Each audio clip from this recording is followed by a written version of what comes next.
Now that GAMSAT results have been out for a couple of days now, I've been meaning to make this video on a topic that I think for most people, for the average candidate, this is something that is relevant for them. And I think this is important to discuss because for the average candidate, the reality of the journey is that uh, we need, most people need multiple attempts to achieve the desired score.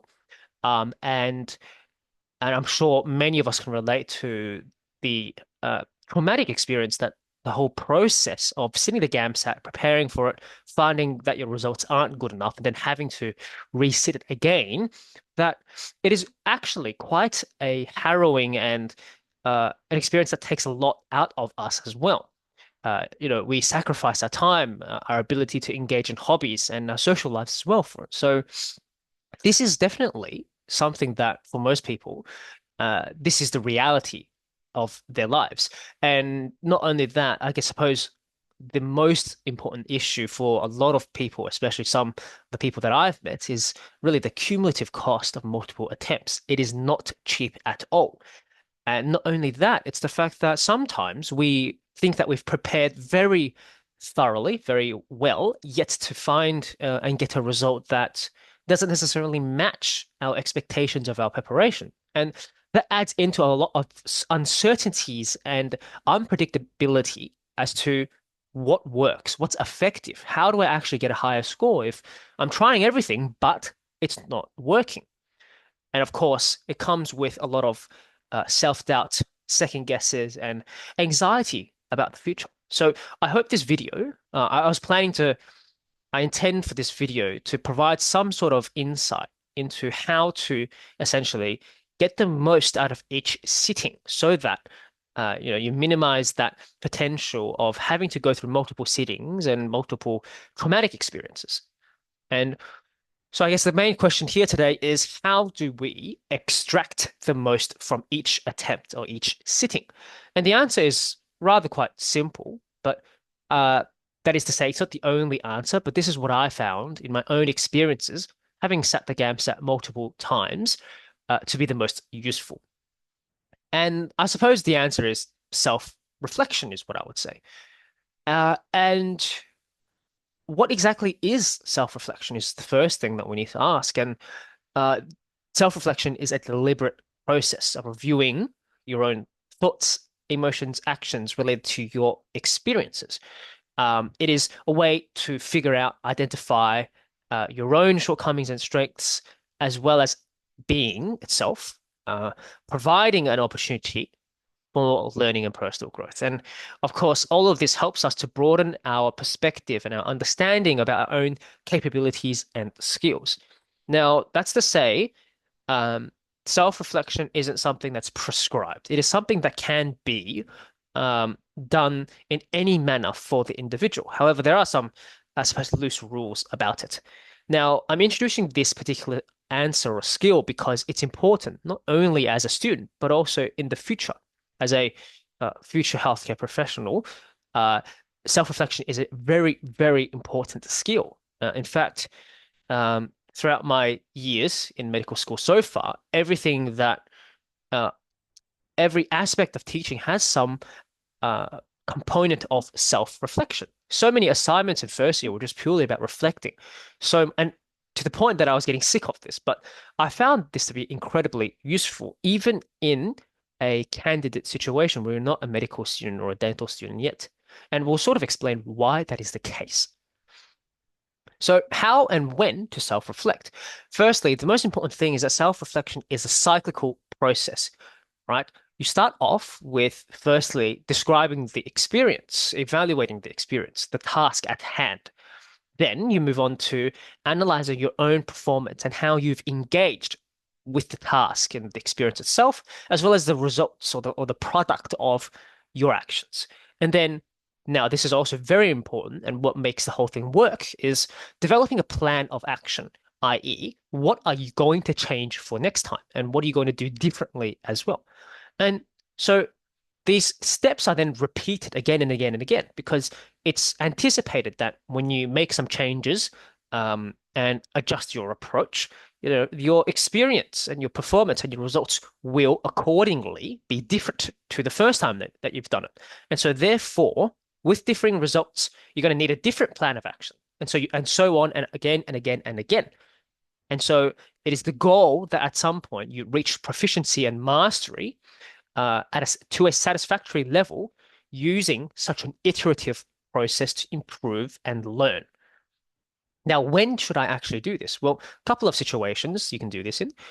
In context of the GAMSAT, you can try something like this immediately after the sitting.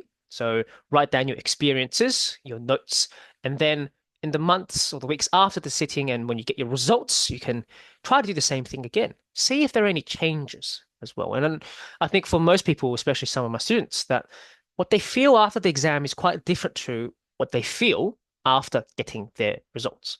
Now, what exactly do we need to do, or what do we need to ask ourselves to self-reflect and therefore get the most out of each sitting? And these are just some of the questions. It's not prescriptive. It's not only these aren't the only questions that you should ask, but things like, well, in the first step, describing the experience, what happened during the exam? How did you approach the different sections? What was your preparation like? And I think this is important. You have to really understand what your preparation is like to draw a connection to how you practiced and the results that you've gotten. So it'll be things like writing down, okay, in my preparation, I did one essay a week, or I did one essay every couple of days.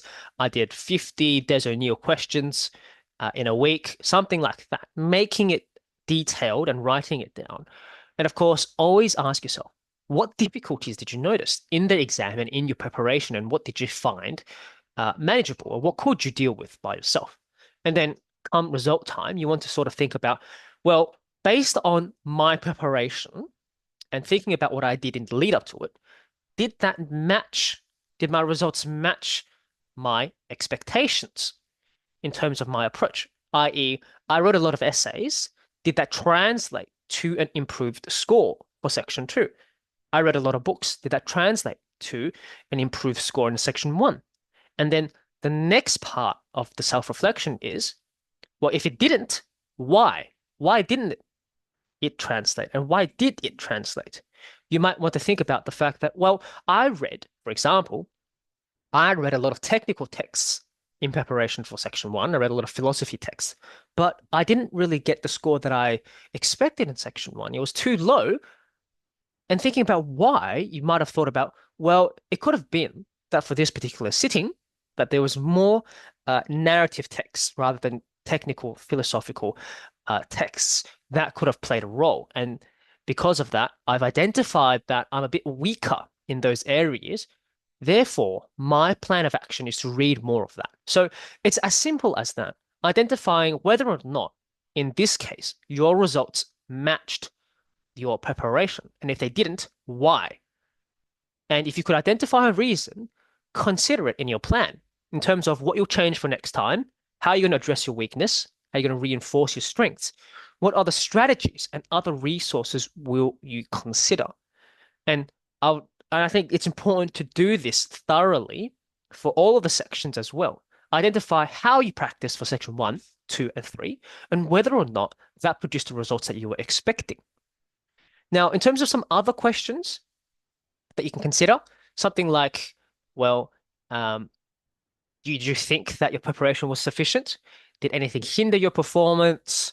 Was there anything in the environment, daily life that could be optimized? And, well, how are you going to address uncertainties that you have identified? Will you reach out to your friends, peers, or seek tutoring?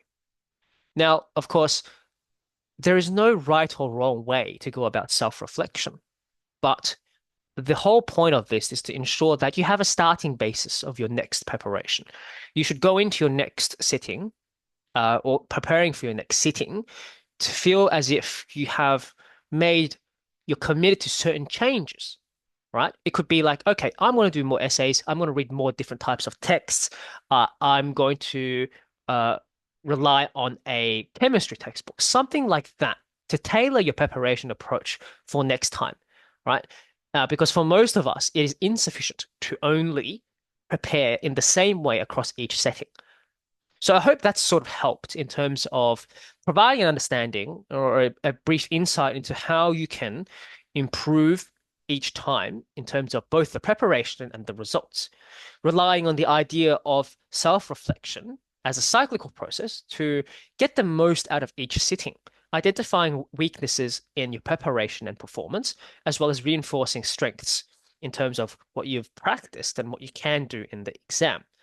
And hopefully, I think hopefully this has given you some idea as to how you can improve and get the most out of each setting. Of course, if there are any questions, do let me know in the comments or feel free to reach out to me.